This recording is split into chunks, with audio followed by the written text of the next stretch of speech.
Fala minha fera, estamos aqui para mais um episódio do vídeo do mini curso do JM História, tá? E hoje a gente vai entrar no ciclo do Brasil Império.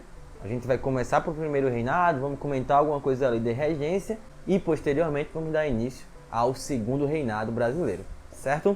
Então, vamos lá.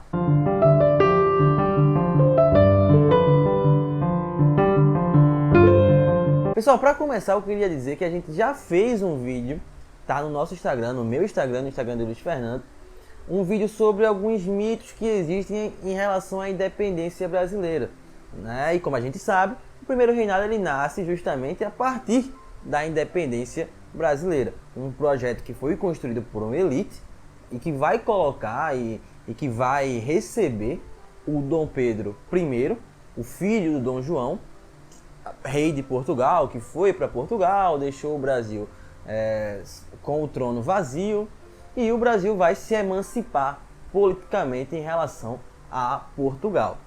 E aí começa todo aquele processo que a gente sabe da construção da monarquia brasileira, tá? É importante a gente lembrar, inclusive isso a gente já comentou em outros vídeos, que esse processo da independência brasileira, ele tem sim um processo de luta, né? Um processo de participação das camadas populares, do povo, como a gente costuma falar, estava de alguma forma inserido nesse processo. Talvez não tão ativamente quanto em outros países, mas nós temos sim uma certa resistência, uma certa luta, principalmente na Bahia, no Piauí, no Maranhão, até em Pernambuco, você tem sim movimentos de lutas por essa independência. Consolidada a independência brasileira, após os países estrangeiros já terem reconhecido essa independência brasileira, essa emancipação política brasileira, o projeto inicial se pautava em construir uma Constituição para o Brasil. O Brasil precisava ter uma Constituição enquanto país independente. E essa Constituição vai ser configurada, vai ser construída em 1824, né? Após uma série de trâmites muito tenebrosos que aconteceram, né? A gente teve um projeto anterior a esse, que foi negado pelo Dom Pedro I, porque era um projeto que restringia o poder, restringia o seu nível de autoridade em relação à nação. Então, o Dom Pedro vai frear esse projeto e vai, de forma outorgada, propor e levar para frente a Constituição de 1824. Uma Constituição que, para termos de Enem, né, em termos de vestibular, aquilo que a gente precisa lembrar, né, os principais tópicos, que a gente não pode esquecer de jeito nenhum, é o termo poder moderador. É um projeto que a gente só vai ter aqui no Brasil. Você não tem coisas que sejam semelhantes ao poder moderador em outros países, né, nesse momento da história. Somente aqui no Brasil. Poder moderador, já que a Constituição brasileira, em 1824, ela vai dividir os poderes não em três, como previa o Montesquieu lá na Lei dos Três Poderes, né, a divisão do espírito do poder lá no Iluminismo. No caso do Brasil, o Dom Pedro I ele vai fazer um quarto poder, e era justamente o poder moderador, um poder que dava plena liberdade, né, ou seja, total condição para o Dom Pedro I poder intervir nos outros poderes. Ou seja, a última palavra sempre caberia ao imperador, ou seja, ao Dom Pedro I. O que demonstrava como seria esse primeiro reinado brasileiro, né? Um reinado extremamente autoritário, e a gente precisa ter essa noção, porque muito se fala em alguns momentos da história na figura do Dom Pedro I como um grande herói, né? Como um grande líder, mas na verdade as suas práticas são práticas bastante questionáveis, né? Práticas extremamente autoritárias, práticas não tão justas e que precisam sim ser comentadas, e por isso a gente precisa ficar atento também a essas questões. Para saber mais em relação ao voto e como funcionavam as eleições no Brasil Império, a gente basta clicar aqui num link que vai estar na descrição do vídeo, tá? Do Instagram e do YouTube, uma série chamada Teatro das Eleições que eu e Luiz Fernando a gente organizou, né? E a gente discutiu um pouco como funcionava o processo eleitoral durante o Brasil Império, que é um processo extremamente confuso, com uma série de fraudes e que precisa de uma certa atenção à parte. Por isso, convido você a acompanhar o vídeo. Um movimento que merece destaque também nesse momento do primeiro reinado vai ser a Confederação do Equador, um movimento que nasce em Pernambuco. Existia naquele momento da história, 1824, uma forte oposição ao autoritarismo que vinha da corte, ou seja, de Dom Pedro I. Então, li jornais como o Sentinela da Liberdade, o Tifes Pernambucano, que pertencia ao Cipriano Barata, ao Frei Caneca. Então, esses líderes, né, que eram jovens revolucionários, inclusive o Frei Caneca, que havia tido uma participação na Revolução Pernambucana de 1817. Então, essas pessoas já faziam uma crítica muito pertinente e muito forte ao poder moderador. E junto a isso, você tinha no cenário pernambucano uma crise econômica que estava atingindo a produção daquilo que era o principal produto pernambucano naquela época, que era a cana-de-açúcar. Você tinha a crise do algodão, a crise da cana-de-açúcar. Então essas produções estavam extremamente atingidas e em baixa por conta dessa situação que se instalava no território, na província pernambucana.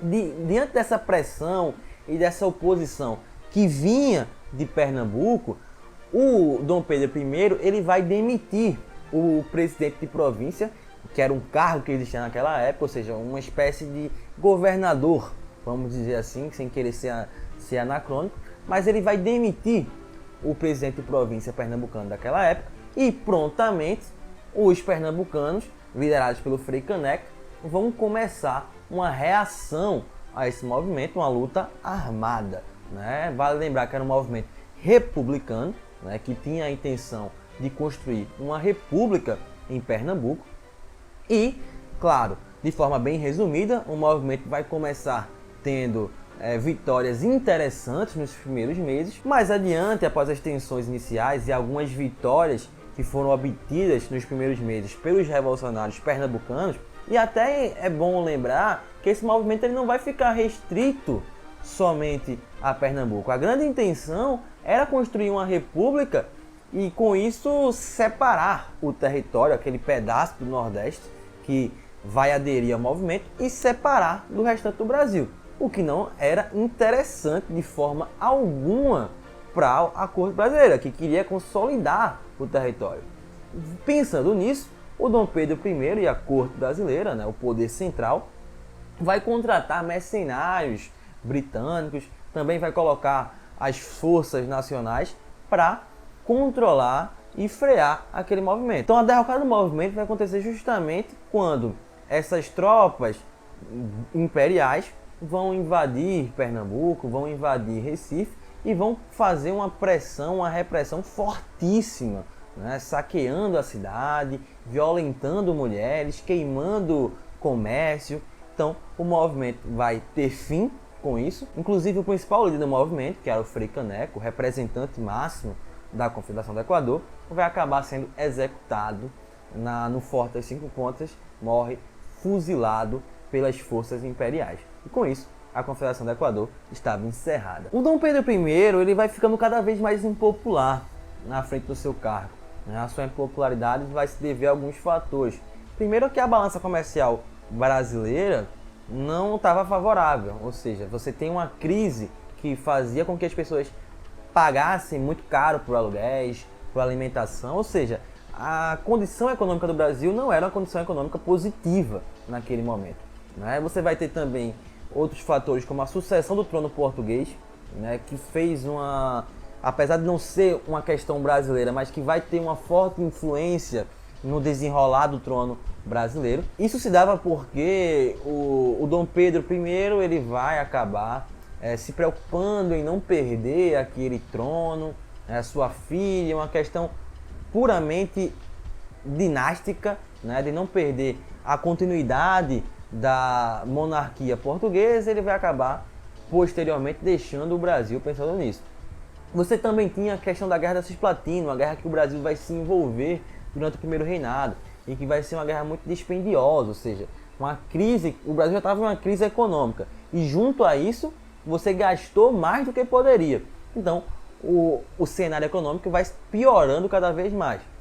Diante desse momento de forte instabilidade do governo de Dom Pedro I, você teve um episódio que foi muito trágico para o seu governo, que foi o assassinato do jornalista Líbero Badaró, que era um personagem que fazia duras críticas ao Dom Pedro I. E por conta disso, o Dom Pedro I vai ser taxado de mandante desse assassinato.